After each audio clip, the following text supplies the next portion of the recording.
por cada grado centígrado de temperatura mayor de 37 grados centígrados. Entonces, aumenta también la frecuencia respiratoria, la frecuencia cardíaca, etcétera, ¿no es cierto? Y luego hablaríamos lo que es síndrome febril. Este tiene importancia. En el síndrome febril es un signo constituido de la elevación de la temperatura, donde ocurren varios signos y síntomas que aparecen con la variación de su intensidad en relación directa con la magnitud de la hipertermia, destacándose a nivel del aparato cardiovascular. Entonces el paciente me dice, siento palpitaciones, no sé qué está pasando. A pesar, él no siente calentura en su cuerpo, pero me puede decir que las palpitaciones, si yo realmente ausculto, está taquicárdico. Hay taquisfignia también, ¿no? En el pulso arterial. Y hipotensión arterial. ¿Por qué? Por la vasodilatación, entonces su presión mismo baja la presión, ¿no es cierto? Entonces, esto es lo que nos origina a nivel cardiovascular. A nivel del aparato respiratorio, el paciente está taquipneico, una respiración aumentada, superficial. Inclusive algunos me dicen, no sé, estaba bien, me está faltando aire, la cuestión, nos consulta la cuestión así. No sé, la cuestión es, entonces, bueno, ellos algunos no sienten el calor en el cuerpo, pero la cuestión me falta aire, ¿no? Entonces también es otro, ¿no? A nivel gastrointestinal, si tú ves los labios, las mucosas secas, sequedad de las mucosas, anorexia, no quiere comer, no tiene apetito. Algunos tienen náuseas, hasta vomitan, ¿no es cierto? Y esos vómitos inclusive son más frecuentes en los niños. Los adultos también pueden vomitar, ¿no?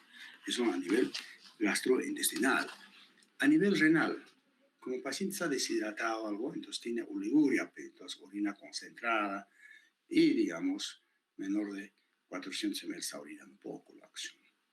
El problema más es aquí a nivel del sistema nervioso central. Tienen cefalea, no sé, me duele la cabeza, ¿no?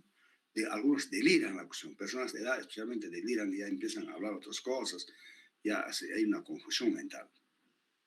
Entonces, por eso algunas veces en el servicio donde trabajaba, el paciente, especialmente pacientes de edad, deliran y confusión mental. Entonces, no, este paciente está haciendo accidente cerebrovascular, está confundido, no sabe dónde está la cuestión, no sabe que está en el hospital. Pero el paciente, si toma la temperatura, estaba con 39, 40 grados la cuestión. ¿Ya? Entonces se han confundido totalmente, una confusión mental entre especialmente o principalmente pacientes de edad. Y las convulsiones principalmente en recién nacidos y en los niños, la cuestión, no por la fiebre, empiezan a convulsionar. Y otros pacientes llegan a coma, la cuestión, pacientes de edad también, ojo la cuestión. Eso varias veces la cuestión nos ha pasado. Bueno, señora, este no es para mí, está entrando en coma, mejor llámalo al neurólogo. Entonces uno lo examina bien, toma la temperatura, el paciente está con fiebre, pero está en coma la cuestión, ¿no? Ahora, la fiebre será pues donde está el foco infeccioso, puede ser renal o en otro lugar, la cuestión, ¿no? Entonces, ha ocurrido estas cosas, ¿no? Entonces, bueno, uno puede decir, bueno, pues tiene fiebre, no es para mí la cuestión, voy a llevarlo al hospital, está en coma, la cuestión probablemente va a necesitar unidad de cuidados intensivos, pero algunos lo hacen por la fiebre. ¿Listo? Ojo, ¿no? Y diríamos, ¿no? El carácter, bueno, después hablaríamos aquí, bueno, no, aquí nos hemos olvidado poner también, estamos a nivel del sistema nervioso central, otros pueden ser, hay dolor osteoarticular, hay astenia, sudoración también, ¿no?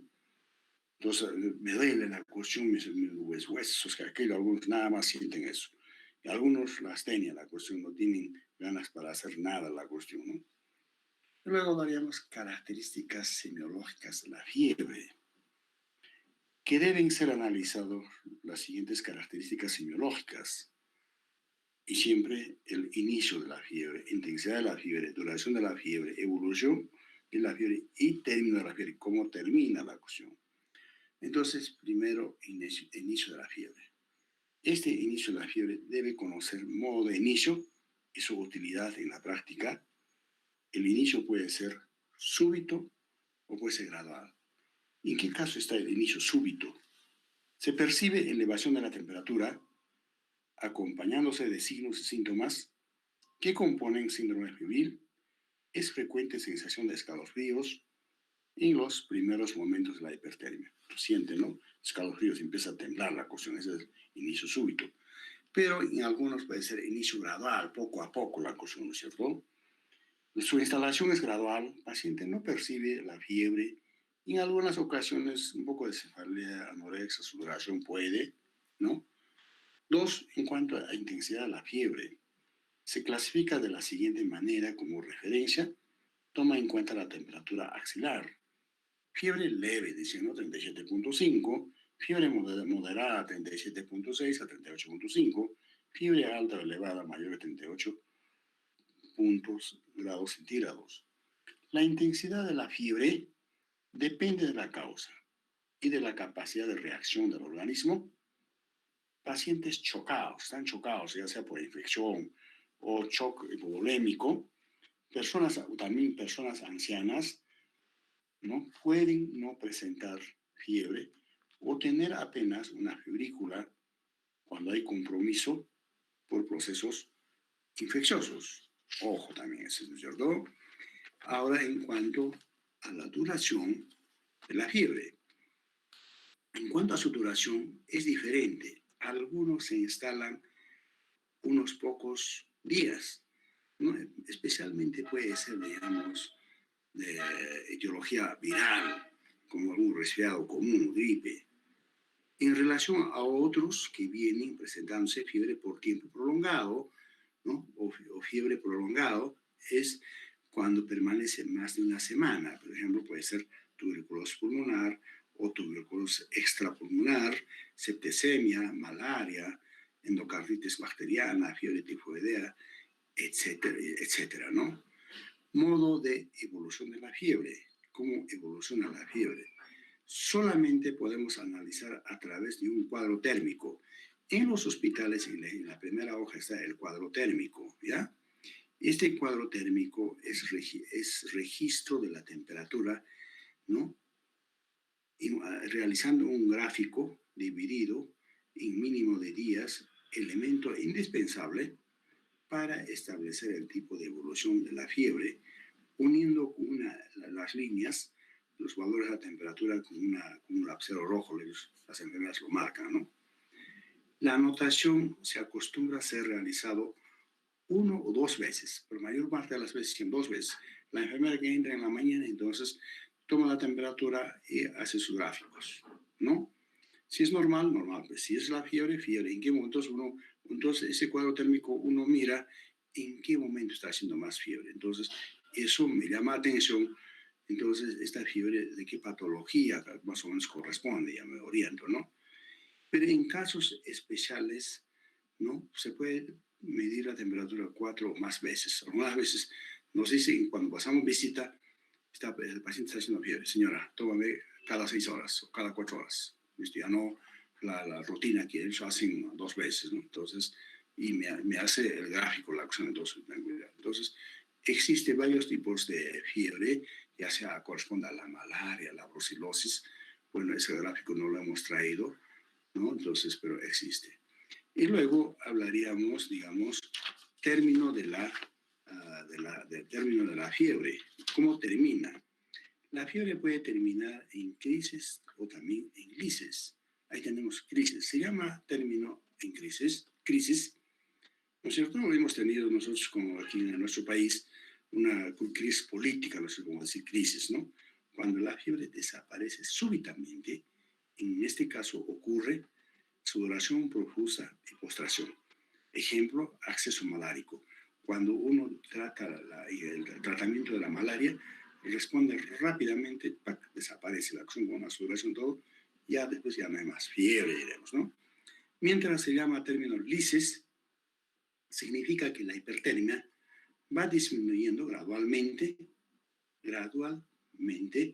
o temperatura disminuye de día en día hasta llegar a niveles normales. Ejemplo, se observa en varias enfermedades. Puede ser en fiebre tifoidea, puede ser una pielonefritis nefrita, pielonefritis aguda, ¿no? Entonces, cuando le das el antibiótico, Entonces va bajando poco a poco, ¿listo? Entonces se habla de crisis también de la lisis. Y luego existe aquí alteraciones de la temperatura corporal. Hablaremos un poco de la hipotermia también, ¿no es cierto? Existe la hipotermia, no solamente puede haber hipertermia. Se llama hipotermia así cuando la temperatura corporal desciende por debajo de 35 grados centígrados.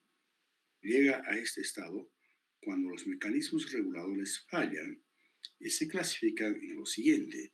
Ahí tenemos una hipotermia ligera, ¿no? 28 a 34 grados centígrados, hipotermia ligera. Perdónenme. Aló, buenos días. Aló.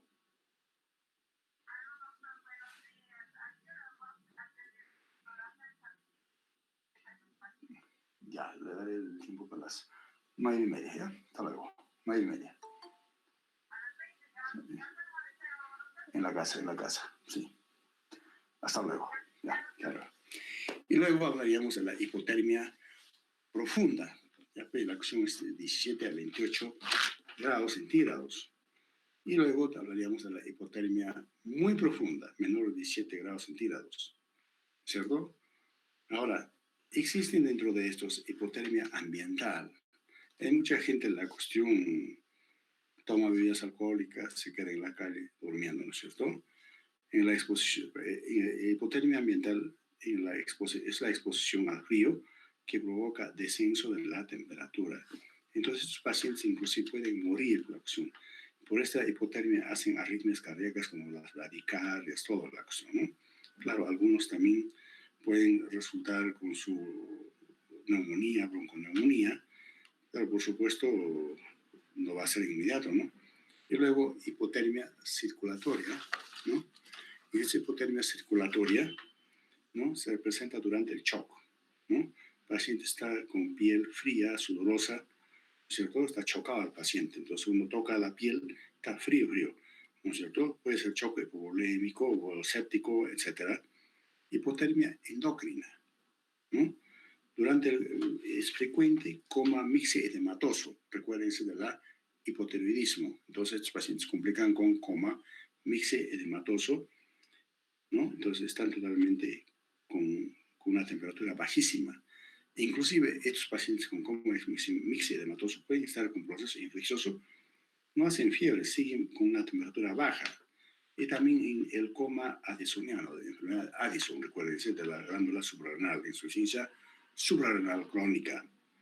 Obstrucción de tronco arterial, ya se haya localizado la cuestión. ¿Qué tal la cuestión? Mi arteria del miembro inferior, lado derecho, se ha obstruido por la rodilla o en el muslo, entonces la parte distal está totalmente como hielo frío, ¿no es cierto? También trombosis oclusiva de una vena también, entonces puede estar la cuestión. Entonces, esto es en cuanto a la temperatura. Y para esto continuamos en los signos vitales. También tomamos en cuenta la frecuencia cardíaca, ¿no? Esta es la frecuencia o respiratoria, si no hablaremos antes. La frecuencia respiratoria es el número de veces que una persona respira por minuto y suele medir cuando la persona está en reposo, siempre esto. Consiste simplemente en contar número de respiraciones durante un minuto, contando las veces que se eleva, cuando se eleva el pecho, observas, o si el paciente está, digamos, mejor es que esté descubierto el parte del tórax, colocas una hoja de papel e indirectamente miras con tu reloj, cuentas la cuestión, ¿no es cierto? La respiración, la inspiración e expiración es 2/3 de inspiración versus expiración. El lector debe consultar, ¿no? Bueno, esto lo vamos a repetirlo cuando entremos la cuestión patología respiratoria en el ritmo respiratorio, ¿no? Tipos de respiración nuevamente. Pero normalmente sabemos un adulto en reposo tiene 16 a 20 movimientos respiratorios por minuto. ¿En qué caso está disminuido? ¿No? Menor de 16, ¿en qué caso está aumentado mayor de 20? Todas esas cosas completaremos cuando lleguemos a la semiología del aparato respiratorio. Y luego también la frecuencia cardíaca, ¿no? Está también entre los signos vitales. Para determinar la frecuencia cardíaca se debe contar el número de latidos cardíacos durante un minuto. Auscultas y cuentas, porque el pulso ya hemos hecho, ¿no es cierto? Pulso arterial. Entonces, esto ya hemos dicho también, en una persona adulta en reposo está 60 a 100 latidos por minuto. Si fuera menor de 60, hablamos de bradicardia. Entonces, esas bradicardias también tienen cada uno su causa, fisiológicas, patológicas, y mayor de 100, hablamos de taquicardia. Esas taquicardias también pueden ser fisiológicas y patológicas, la que entonces hablamos. Esto prácticamente nuevamente vamos a repetir cuando entremos al capítulo del aparato cardiovascular, ¿no? Entonces, más adelante. Entonces, esto sería en cuanto a los signos vitales. Tiene su importancia. Si no tomamos los signos vitales, pues la cuestión todo falló también aquí, ¿no? Entonces, si el pulso arterial, presión arterial, la temperatura, frecuencia cardíaca, frecuencia respiratoria. Algunos inclusive consideran el peso aquí de los signos vitales y también saturación de oxígeno. Algunos consideran también cómo está la saturación, la cuestión. Entonces, consideran también algunos autores ya dentro de los signos vitales. ¿Allá? Hasta aquí, ¿alguna pregunta, alguna duda?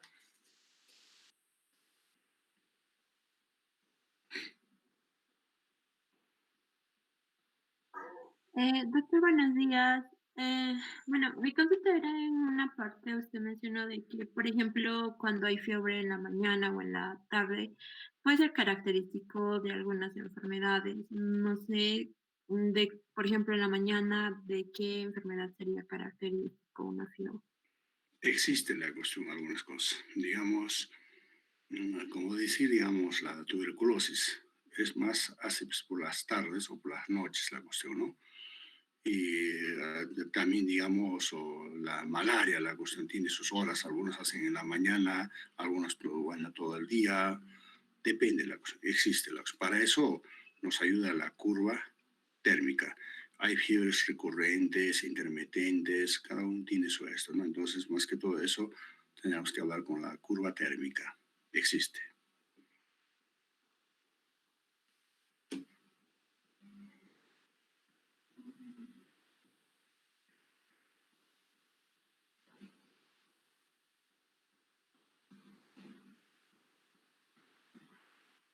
Otro.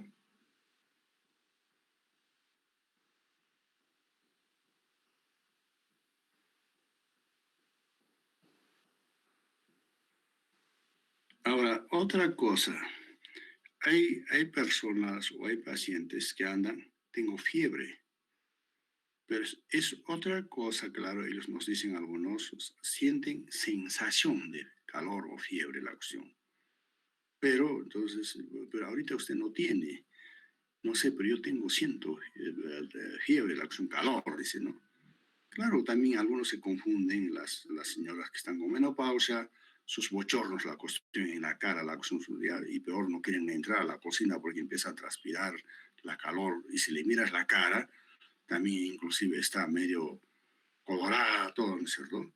Pero otros ahí se sugestionan, tienen fiebre. Ahora mismo, inclusive, las personas que han pasado, digamos, de esta pandemia del COVID-19, entonces, no sé, la acción no puedo dormir, la acción me está dando fiebre, la acción. Pero, bueno, yo sé que había fiebre en el momento de la crisis que estaban pasando con la patología, pero ahora ya no hay fiebre. Sí les ha dejado las secuelas, sensación de calor, la sudoración, es otra cosa, ¿no? Pero siempre las personas te dicen, las mujercitas, tengo fiebre. Ya, muy bien, la ocasión le tomas y le enseñas. Aquí está tu temperatura, pero no hay. Pero yo siento la ocasión. Ya un poco esto, ¿no? Entonces, hasta algunos, para no discutir más, señora, cómprese un termómetro que cuesta baratito, le voy a enseñarle. Usted agarra una hoja y, digamos, si es 8 de la mañana, me pones la fecha, la hora, 8 de la mañana, tanto, anótame. Y después 2 de la tarde, en la noche, y así vamos a hablar la cuestión mejor. La cuestión ya, y algunos lo hacen, algunos la cuestión ya, bueno, nos entienden de que es una sugestión, están haciendo fiebre, entonces depende de la cosa, ¿ya?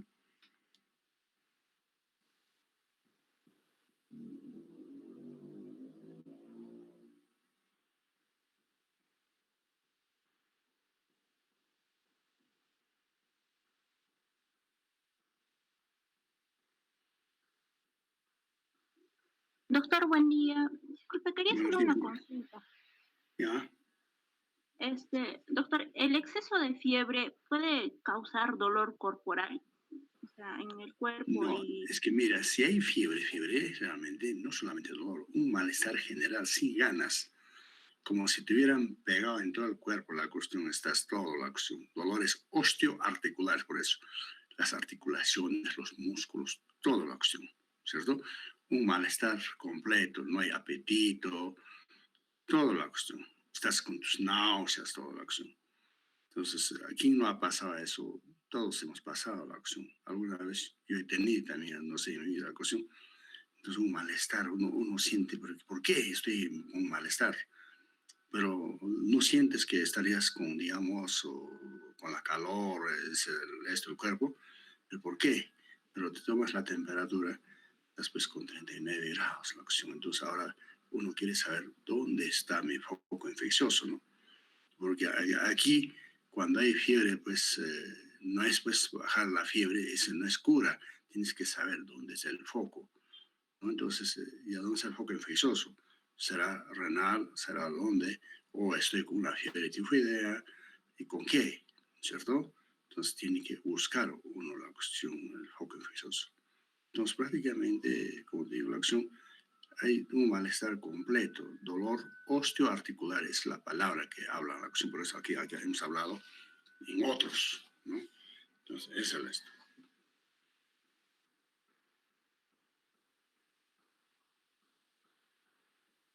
Gracias, doctor. ¿De qué?